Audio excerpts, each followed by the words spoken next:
आज़ाद बोल इंडिया आप देख रहे हैं, आपके साथ में आदिल खान आज़ाद। 2 अप्रैल 2026 है आज। ऑपरेशन ट्रू प्रॉमिस 4 के तहत ईरान ने आज मिसाइलों की 9वीं लहर जारी करते हुए इंडस्ट्रियल ठिकानों को निशाना बनाया है। ईरान ने अब जंग का दायरा बढ़ाते हुए सीधा इंडस्ट्रियल साइट्स पर वार करने का दावा किया है। इस्लामिक रेवोल्यूशनरी गार्ड्स कॉर्प्स यानी IRGC के मुताबिक इस नई वेव में, इस नई मिसाइल लहर में यूनाइटेड अरब एमिरेट्स और बहरीन में मौजूद स्टील और एल्युमिनियम फैसिलिटीज़ को निशाना बनाया गया।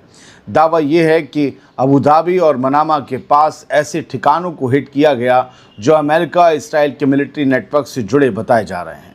IRGC ने यह भी कहा है कि यह हमला ईरान के इंडस्ट्रियल साइट्स पर पहले हुए हमलों का जवाब है और अगर हमले जारी रहे ईरान पर तो और बड़ा एस्केलेशन होगा।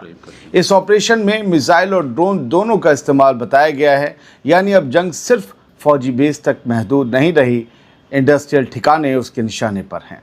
बयान में ये भी दावा किया गया है ईरान की तरफ से कि अमेरिका के हथियारों के ठिकाने और छिपी हुई पोजीशंस भी निशाने पर ली गई हैं। दूसरी बड़ी खबर यह है कि ईरान ने जारी जंग में पहली बार अपना एक अलग हथियार इस्तेमाल किया है जो दुश्मन के फाइटर जेट्स और ड्रोन्स के लिए मौत का फरिश्ता साबित हो सकता है, और इस हथियार ने अपना शिकार भी शुरू कर दिया है। ईरानी मीडिया के मुताबिक ईरान ने पहली मर्तबा अपने 9D एयर डिफेंस सिस्टम की ताकत दुनिया को दिखाई है। अमरीकी ड्रोन्स का शिकार और 9D का कहर ये आज से शुरू हो चुका है। शिराज इलाके के आसमान में ईरान ने अमेरिका के 2 सबसे महंगे MQ-9 रीपर ड्रोन्स को मार गिराया है। इन 2 नए शिकारों के साथ इस जंग में अब तक कुल 19 रीपर ड्रोन्स मिट्टी में मिल चुके हैं। 2 अप्रैल 2026 को आई खबरों के मुताबिक ये नया एयर डिफेंस सिस्टम न सिर्फ ड्रोन्स बल्कि मॉडर्न लड़ाकू जहाज़ों यानी फाइटर एयरक्राफ्ट्स को भी निशाना बनाने की सलाहियत और कुव्वत रखता है, जिसने ईरानी आसमान को अमेरिकी एयरफोर्स के लिए अब बेहद ख़तरनाक बना दिया है। एक सिंगल MQ-9 रीपर की कीमत लगभग $30 मिलियन या 250 करोड़ रुपए से ज़्यादा होती है, यानी सिर्फ ड्रोन्स के मामले में ही अमेरिका को अरबों रुपए का चूना लग चुका है। दोस्तों, मेरा मानना है कि जहां एक तरफ अमेरिका के सदर डोनाल्ड ट्रंप अपनी जीत के बड़े बड़े दावे कर रहे हैं, वहीं दूसरी तरफ ईरान का ये नया 9D सिस्टम, उसके नए नए हथियार उन दावों की हवा निकाल रहे हैं। अब किसी के 19 एडवांस ड्रोन्स मलबे में तब्दील हो चुके हों तो समझ जाइए कि ज़मीनी हकीकत कुछ और ही कहानी बयां कर रही है। लोग जीत का नगाड़ा बजाकर हार से मुंह चुराकर जंग से भागना चाह रहे हैं। बढ़ते आगे, हिजबुल्लाह भी बड़ा नुकसान कर रहा है इसराइल का और उसके बाकायदा फुटेजेस जारी कर रहा है। हिजबुल्लाह की तरफ से दागे गए एक ड्रोन का साउथ लेबनान में इसराइली बख्तरबंद गाड़ी पर सीधा हमला करने का ये वीडियो सामने आया है, जो ये बताता है कि अप्रैल 2026 में भी इसराइल को लेबनान की तरफ से भारी नुकसान झेलना पड़ रहा है, जैसे सीज़फायर से पहले झेलना पड़ रहा था। हिजबुल्लाह ने दावा किया है कि उसने न सिर्फ नाहरिया में इसराइली मिलिट्री को निशाना बनाया, बल्कि लेबनान की सरहद पर आगे बढ़ने की कोशिश कर रही इसराइली फ़ौज को भी ज़बरदस्त जवाब दिया है। ताज़ा वीडियो में साफ देखा जा सकता है कि हिजबुल्लाह के एक सुसाइड ड्रोन ने तैबा इलाके में एक इसराइली बख्तरबंद गाड़ी को निशाना बनाया है। इस हमले में गाड़ी के परखच्चे उड़ गए हैं, ये बताया गया, और बताया जा रहा है कि इसमें मौजूद फ़ौजी भी हताहत हुए हैं, कैजुअल्टीज़ हुई हैं। सिर्फ बख्तरबंद गाड़ी ही नहीं, हिजबुल्लाह ने पिछले 24 घंटों में 3 मरकेवा टैंक्स को तबाह करने का दावा भी किया है। इनमें से एक टैंक को आयता अल शाब में एक सुसाइड ड्रोन से ऐसे ही उड़ाया गया है, ये बताया गया। लेबनान की तरफ से दागे गए रॉकेट्स और ड्रोन्स ने नाहरिया के रिहायशी इलाकों और हाइफा के पास मौजूद मिलिट्री अड्डों को भी अपना निशाना बनाया है, जिससे नॉर्थ इसराइल में अफरा तफरी का माहौल है। एक बड़ी खबर इसी से रिलेटेड मैं आपको आगे दिखाने वाला हूँ। दोस्तों, मेरा मानना है कि हिजबुल्लाह की ड्रोन के हमले ये साबित करते हैं कि इसराइली एयर डिफेंस अब उतना महफूज नहीं रहा जितना पहले समझा जाता था। जब दिन दहाड़े इसराइली टैंक और बख्तरबंद गाड़ियाँ मलबे में तब्दील हो रही हों तो समझ जाइए कि ज़मीनी हकीकत कुछ और ही कहानी बयां कर रही है। वैसे ये मॉडर्न वॉरफेयर का दौर है, ड्रोन्स का दौर है। अब सुनिए वो अहम खबर। साउथ लेबनान की सरहद पर जारी जंग के बीच इसराइली फ़ौज के अंदर से ही या उनकी फैमिलीज़ के अंदर से ही बगावत की बू आने लगी है, और इस बार यह आवाज़ उन फौजियों के माँ बाप ने उठाई है जो अपनों को खोने के बाद अब सीधे बेंजामिन नेतन्याहू के ख़िलाफ़ खड़े हो गए हैं कि तू जंग कसन की इंसान है। नाहल ब्रिगेड IDF की एक ब्रिगेड है।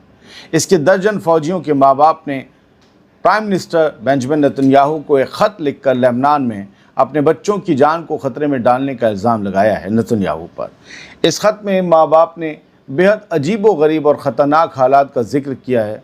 उनका कहना है कि साउथ लेबनान में उनके बच्चों को हवाई सुरक्षा यानी कि एयर सपोर्ट नहीं मिल रहा है, क्योंकि इजरायली एयरफोर्स का पूरा ध्यान ईरान पर हमला करने में लगा हुआ है और ऐसे में लेबनान में हमारे बच्चे, हमारे फ़ौजी मारे जा रहे हैं। माँ बाप का गुस्सा तब फूट पड़ा जब हाल ही में इस यूनिट के 4 फौजी मारे गए और कई बुरी तरह से ज़ख्मी हुए। अभी 2 दिन पहले कल ही फ़ोटो आया था। उन्होंने डिफेंस मिनिस्टर इसराइल काट्ज़ और आर्मी कमांडरों को भी आड़े हाथों लेते हुए कहा कि फ़ौजियों को बिना किसी ढाल के सीधे हिज़्बुल्लाह की आग में आपने सामने झोंक दिया, ये क्या बदतमीज़ी है। ख़त में साफ लफ्ज़ों में लिखा गया कि नॉर्थ की बस्तियों को बचाने के नाम पर फ़ौजियों की जान को इस तरह दांव पर लगाना और उन्हें सीधे ख़तरे में डालना किसी भी तरह जायज़ नहीं है। इन तमाम माँ बाप ने मांग की है कि इस मिशन को चलाने के तरीके में फ़ौरन बदलाव किया जाए। दोस्तों, मेरा मानना है कि इसराइली फ़ौज के अंदर पैदा हुआ ये डर और अपनों का गुस्सा प्राइम मिनिस्टर बेंजामिन नेतन्याहू के लिए एक बड़ी मुश्किल खड़ी कर सकता है। जब खुद फौजियों की फैमिलीज़ ये कह रही हों कि उनके बच्चों को बिना किसी कवर के मरने के लिए छोड़ दिया गया है, तो समझ जाइए कि ज़मीनी हकीकत कुछ और ही कहानी बयां कर रही है और IDF और नेतन्याहू कुछ और ही ढिंढोरा पीट रहा है। आगे बढ़ते हैं। ईरान में भी नुकसान हो रहा है, वो तस्वीरें भी देखनी लाजिम है। 2 अप्रैल की तस्वीरें हैं। तेहरान करज ब्रिज पर सीधा अटैक हुआ है। आम इंफ्रास्ट्रक्चर निशाने पर है। ईरान में तेहरान से करज को जोड़ने वाले हाईवे ब्रिज को टारगेट किया गया, ख़त्म कर दिया गया। लोकल एडमिनिस्ट्रेशन के मुताबिक इस अटैक में 2 लोगों की मौत भी हुई है और कई लोग ज़ख्मी हुए हैं, जिन्हें इलाज के लिए हॉस्पिटल भेजा गया है। रिपोर्ट्स के मुताबिक ये स्ट्राइक अमेरिका और इसराइल की तरफ से की गई, जिसमें B1 ब्रिज को हिट किया गया। इस ब्रिज का नाम B1 है। ये ब्रिज तेहरान को दूसरे इलाकों से जोड़ने वाला एक बहुत अहम रूट माना जाता है और इसे मिडिल ईस्ट के सबसे ऊंचे ब्रिज में गिना जाता है। जाहिर सी बात है, ये ईरान के लिए एक जैम था। अटैक के बाद बिजली, पानी या एनवायरनमेंट से जुड़ी कोई बड़ी प्रॉब्लम सामने नहीं आई है, लेकिन इलाके में डर का माहौल ज़रूर बन गया है। ये साफ दिख रहा है कि जंग अब सिर्फ फौजी ठिकानों तक नहीं बल्कि आम इंफ्रास्ट्रक्चर तक फैल चुकी है। अब सवाल ये है कि क्या आगे और ऐसे टारगेट हिट होंगे या हालात यहीं से पलट जाएंगे। आपको थोड़ा सा बता दूं कि जब कोई खिसिया जाता है अपने बहुत ज़्यादा नुकसान से, या वो अपने टारगेट अचीव नहीं कर पा रहा होता है, ना निज़ाम गिरा पा रहा होता है, ना लीडर्स को मार पा रहा होता है, ये चीज़ें अगर थम गई होती हैं तो वो खिसिया जाता है, फिर वो पब्लिक इंफ्रास्ट्रक्चर पर हमला करता है और ऐसे हमले करने वाला हारा हुआ सांड कहलाता है। वही इस वक्त अमेरिका और इसराइल का हाल है। वरना ब्रिजेस को, हॉस्पिटल्स को, स्कूल्स को कौन निशाना बनाता है यार।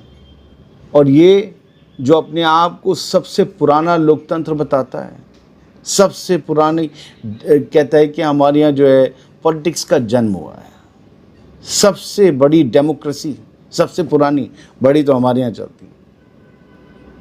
ये वो लोग कर रहे हैं जिन्हें जंग के आदाब नहीं मालूम। खैर, जो भी है आपके सामने है। बाहर हूँ, सफ़र में हूँ, सफ़र 4-5 दिन में ख़त्म होगा, फिर कंटिन्यूस आपके सामने 4 से 6 वीडियो रोज़ आएंगे। वीडियो लेट आ रहे हैं, कम आ रहे हैं, माजरत, जैसी सिचुएशन है, कामों में हूँ, उस वजह से वैसे ही गिनती के हिसाब से आ रहे हैं। बहुत बहुत शुक्रिया, बहुत सपोर्ट, बहुत प्यार मिला आप सबसे, बहुत शुक्रिया। सलामत रहिए, खुश रहिए।